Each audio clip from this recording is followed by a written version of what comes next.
ബാബാസാഹേബ് അംബേദ്കർ നമ്മുടെ രാജ്യത്തിന് നൽകിയ ഈ ഭരണഘടന ജീവൻ കൊടുത്തും നിലനിർത്തുവാനുള്ള ബാധ്യത ഓരോ പട്ടികജാതിക്കാരനും ഉണ്ട്.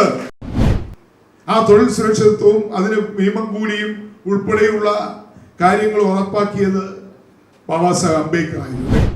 നമുക്കറിയാം, ബാബാസാഹേബ് അംബേദ്കർ നമ്മുടെ ഭരണഘടനയുടെ ഡ്രാഫ്റ്റിംഗ് കമ്മിറ്റി ചെയർമാനായി. നമ്മുടെ ഭരണഘടന ഒരുപക്ഷെ ഇന്ന്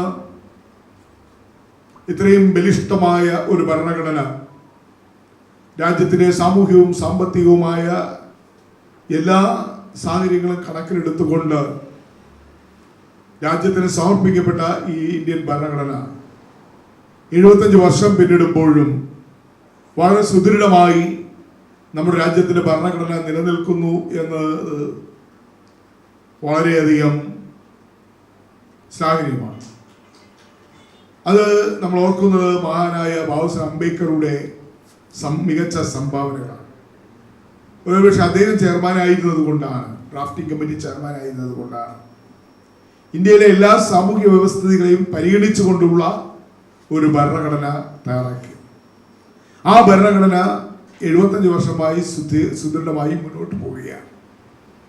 എന്നാൽ നമ്മുടെ രാജ്യത്തോടൊപ്പം സ്വാതന്ത്ര്യം നേടി ഭരണഘടന നിലവിൽ വന്ന പല രാജ്യങ്ങളുമുണ്ട്. നമ്മുടെ അയൽ രാജ്യങ്ങൾ ഉൾപ്പെടെ പരിശോധിച്ച് നോക്കിയാൽ അവിടെയൊക്കെ ഭരണത്തിൽ അസ്ഥിരത നമുക്ക് കാണാൻ കഴിയും. ഭരണഘടന അട്ടിമറിക്കപ്പെടുകയും ഭരണകൂടങ്ങൾ താഴെ ഇറക്കുകയും ചെയ്യുന്ന പല സംഭവങ്ങളും നമുക്ക് കാണാൻ കഴിയും. പാകിസ്ഥാനില്, ശ്രീലങ്കയില്, ബംഗ്ലാദേശില്, നേപ്പാളില്, നമ്മുടെ രാജ്യത്തിൻ്റെ അതിർത്തി രാജ്യങ്ങൾ എടുത്തു നോക്കിയാൽ തന്നെ നമുക്കിപ്പോൾ സ്വാതന്ത്ര്യം കിട്ടിയതും നമ്മളോടൊപ്പം തന്നെ ഭരണഘടന നിലവിൽ വന്നതുമായ നമ്മുടെ അയൽ രാജ്യങ്ങൾ, ആ അയൽ രാജ്യങ്ങൾ ഈ 75 വർഷക്കാലത്തിനിടയിൽ എന്തെല്ലാം പൊട്ടലും ചീറ്റലും ഉണ്ടായി, ഏതെല്ലാം ഭരണകൂടങ്ങൾ താഴെ പോയി. ഇപ്പോൾ തന്നെ ബംഗ്ലാദേശിൽ സംഭവിച്ചത് നമ്മൾ കണ്ടതല്ലേ. അപ്പോൾ ഇന്ത്യൻ ഭരണഘടന അവിടെയാണ് മഹത്തരമാകുന്നത്. അവിടെയാണ് ഇന്ത്യൻ ഭരണഘടന 75 വർഷം കാലം പിന്നിട്ടിട്ടും യാതൊരു പോറൽ പോലും ഏൽക്കാതെ നമ്മുടെ ഭരണഘടന നിലനിൽക്കുന്നതിന് കാരണം മറ്റാരുമല്ല, ഡോക്ടർ ബാബാസാഹേബ് അംബേദ്കർ ആണ് എന്ന അഭിമാനത്തോടു കൂടി പറയുവാൻ ഞാൻ ശ്രമിക്കുന്നു. നമ്മുടെ രാജ്യം കൈവരിച്ച നേട്ടങ്ങൾ, നമ്മുടെ രാജ്യം സ്വാതന്ത്ര്യം കിട്ടിയതിനു ശേഷമുള്ള 75 വർഷക്കാലത്തെ നമ്മുടെ രാജ്യത്തിൻ്റെ എല്ലാ പുരോഗതിയും, എല്ലാ മുന്നേറ്റവും, എല്ലാ വികസനവും നമ്മുടെ ഭരണഘടനയിൽ അധിഷ്ഠിതമായിട്ടാണ്. ഈ ഒരു ഭരണഘടന, ശക്തിമത്തായ ഒരു ഭരണഘടന നമ്മുടെ രാജ്യത്തിന് ഉള്ളത് കൊണ്ടാണ് നമ്മുടെ രാജ്യത്തിന് മുന്നോട്ട് പോകാൻ കഴിയുന്നത്, അല്ലെങ്കിൽ പുരോഗതി കൈവരിക്കാൻ കഴിയുന്നത്. എന്നാൽ എല്ലാം പൂർണ്ണമായോ എന്ന് ചോദിച്ചാൽ പൂർണ്ണമായിട്ടില്ല. ഇപ്പോഴും നിരവധിയായ പ്രശ്നങ്ങൾ നാം അഭിമുഖീകരിക്കുന്നുണ്ട്. പാർശ്വവൽക്കരിക്കപ്പെട്ട ജനവിഭാഗങ്ങൾ, അംബേദ്കർ ഏറ്റവും കൂടുതൽ ഈ ഭരണഘടനയിൽ സംരക്ഷണം നൽകാൻ തീരുമാനിച്ച, അതിന് വ്യവസ്ഥയുണ്ടാക്കിയ പട്ടികജാതി പട്ടികവർഗ വിഭാഗങ്ങളടക്കമുള്ളവർ ഇപ്പോഴും സാമൂഹ്യ നീതി പൂർണ്ണമായും നമ്മുടെ കൈകളിൽ എത്തുകയോ സാമ്പത്തിക സമത്വം നിലവിൽ പൂർണ്ണമാവുകയോ ചെയ്തിട്ടില്ല എന്നുള്ളത് ഒരു വസ്തുതയാണ്.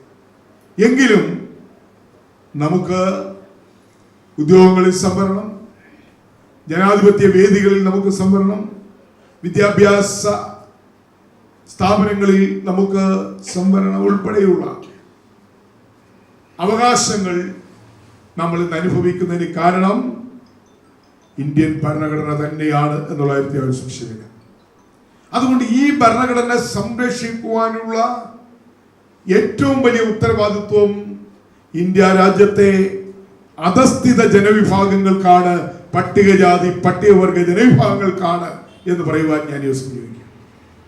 ഈ ഭരണഘടന മാറിയാൽ, ഈ ഭരണഘടനയെ അസ്ഥിരപ്പെട്ടാൽ, ഇന്ത്യൻ ഭരണഘടന, ഈ ഭരണഘടന ദുർബലപ്പെട്ടാൽ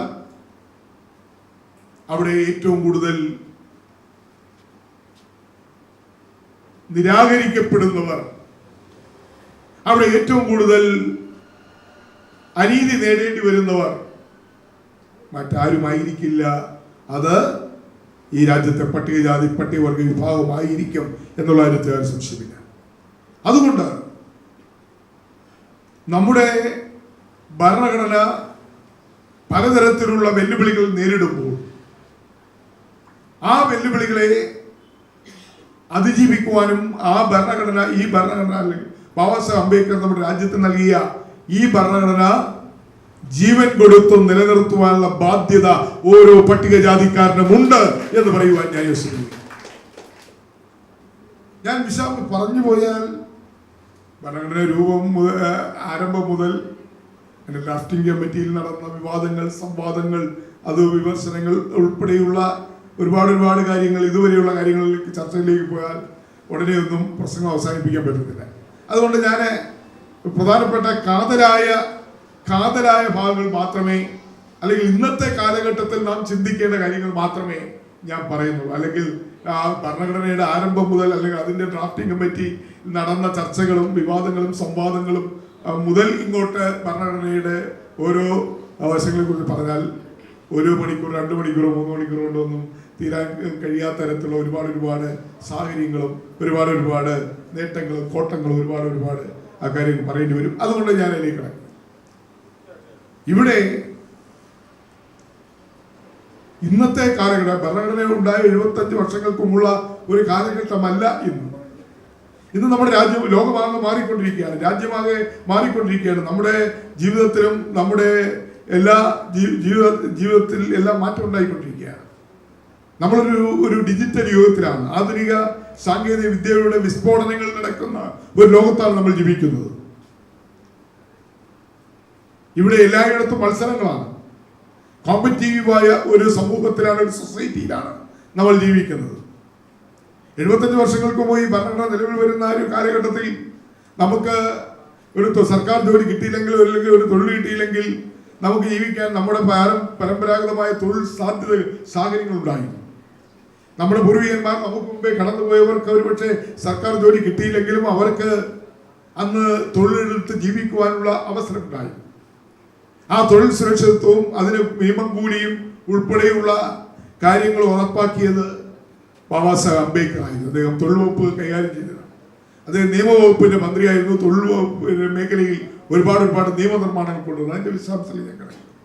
ഇന്നത്തെ കാലഘട്ടത്തിൽ ഭരണഘടനയിൽ അടിയന്തരമായ ഭേദഗതി വേണ്ട, ഭരണകൂടങ്ങൾ ചിന്തിക്കേണ്ട ഏറ്റവും പ്രധാനപ്പെട്ട കാര്യം ഇന്ത്യയിലെ പട്ടികജാതി പട്ടികവർഗ ജനവിഭാഗങ്ങൾ നേരിടുന്ന ഏറ്റവും വലിയ പ്രശ്നം വിദ്യാഭ്യാസം, തൊഴിൽ, പാർപ്പിടം, ഭൂമി. ഇതാണ് നാം നേരിടുന്ന ഏറ്റവും വലിയ പ്രശ്നം. ഇത് ഓരോന്നെടുത്ത് പരിശോധിച്ച് നോക്കിയാൽ ഈ രംഗത്ത് നമുക്ക് സ്വയം പര്യാപ്തത കൈവരിക്കുവാൻ കഴിഞ്ഞിട്ടില്ല. ഈ രംഗത്ത് സ്വയം പര്യാപ്തത കൈവരിച്ചാൽ മാത്രമേ ഇന്നത്തെ കാലഘട്ടത്തിൽ, അല്ലെങ്കിൽ ഈ വരുന്ന മാറ്റങ്ങൾ മാറിക്കൊണ്ടിരിക്കുന്ന ഈ ലോകത്ത് നമുക്ക് ജീവിക്കാൻ കഴിയുകയുള്ളൂ എന്നുള്ളതാണ് വസ്തുത. ഞാൻ പറഞ്ഞത് നമ്മുടെ മുൻകാല തലമുറകൾ ചെയ്തു വന്ന തൊഴിൽ സാഹചര്യങ്ങളെല്ലാം നഷ്ടപ്പെടുകയാണ്. അതായത് നമ്മുടെ നിങ്ങൾ ഇപ്പോൾ പറയാ സമുദായം, സാമ്പത്തിക സമുദായം, നിങ്ങൾക്കൊരു പരമ്പരാഗതമായ തൊഴിലുണ്ടായിരുന്നു. ആ തൊഴിലിന്റെ സാധ്യതകൾ ഇന്ന് എത്രത്തോളം ഉണ്ട് എന്ന് പരിശോധിച്ച് നോക്കിയാൽ ഒരു 10% ഉണ്ടോ, അല്ലെങ്കിൽ 20% ഉണ്ടോ? ഇല്ല. അതായത് മറ്റ് ഇതര പട്ടികജാതി വിഭാഗങ്ങൾ പരമ്പരാഗതമായി ചെയ്യുന്ന തൊഴിലുകൾ പരിശോധിച്ച് നോക്കിയാൽ എത്ര ശതമാനം ഇന്ന് ആ തൊഴിൽ നമുക്ക് ചെയ്ത് ജീവിക്കാൻ കഴിയില്ല. അപ്പോൾ സർക്കാർ ഉദ്യോഗങ്ങൾ എത്രത്തോളം നമുക്ക് ലഭിക്കുന്നു? സർക്കാർ ഉദ്യോഗങ്ങൾ PSC വഴിയും സ്റ്റാഫ് സെലക്ഷൻ വഴി, UPSC വഴി, സംസ്ഥാന PSC വഴി, എംപ്ലോയ്മെന്റ് എക്സ്ചേഞ്ച് വഴി നമുക്ക് ലഭിച്ചുകൊണ്ടിരുന്ന ഗ്രൂപ്പ് C, ഗ്രൂപ്പ് D, ഏറ്റവും താഴെത്തട്ടിലുള്ള പിയൂൺ, അറ്റൻഡർ ഉൾപ്പെടെയുള്ള ഉദ്യോഗങ്ങൾ ഇന്ന് കരാറടിസ്ഥാനത്തിൽ, കോൺട്രാക്ച്വലായിട്ട് കരാറടിസ്ഥാനത്തിലാണ് നിയമനം. അതുപോലെ കോൺട്രാക്ട് അടിസ്ഥാനത്തിലാണ് നിയമനങ്ങൾ. അതല്ലെങ്കിൽ ഔട്ട്സോഴ്സ് ഏജൻസി എന്ന് പറയും. പുറത്തൊരു ഏജൻസി കൊടുത്തിട്ട് ഏജൻസി വഴി ആളുകളെ വെച്ച് ജോലി ചെയ്യിപ്പിക്കുന്നു. അവിടെ സംവരണമുണ്ടോ? അവിടെ സംവരണമില്ല. അപ്പോൾ ഈ സംവരണം ഈ രംഗത്ത് നമുക്ക് ലഭിക്കുന്നില്ല. സംസ്ഥാന ഗവൺമെന്റ് ആയിരുന്നാലും കേന്ദ്ര ഗവൺമെന്റ് ആയിരുന്നാലും താഴെത്തട്ടിൽ നമുക്ക് ലഭിച്ചുകൊണ്ടിരുന്ന എംപ്ലോയ്മെന്റ് വഴി, PSC വഴി ലഭിച്ചുകൊണ്ടിരുന്ന ചെറിയ